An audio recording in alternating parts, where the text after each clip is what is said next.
రజని, నువ్వు ప్రెగ్నెన్సీయే? ఇంతకి తగ్గించినవే పాడుకో మొఖం దానా ప్రెగ్నెన్సా?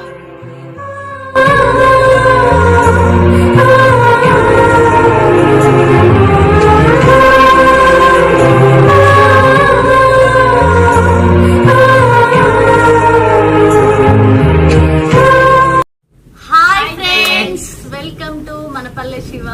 చూసిరు కదా వీడియో. చూసినాక మీకు ఒకటి అనిపించచ్చు, ఏంటంటే గిన్ని రోజుల తర్వాత మళ్ళీ పార్ట్ 3 పెట్టుడు ఏందక్క మస్తు డిసప్పాయింట్ అవుతున్నాం అని అనుకుంటారు కావచ్చు. సో ఇన్ని రోజులు ఇగో శివ మాల వేసుకున్నాడు. ఇక హనుమాన్ మాల వేసుకునేసరికి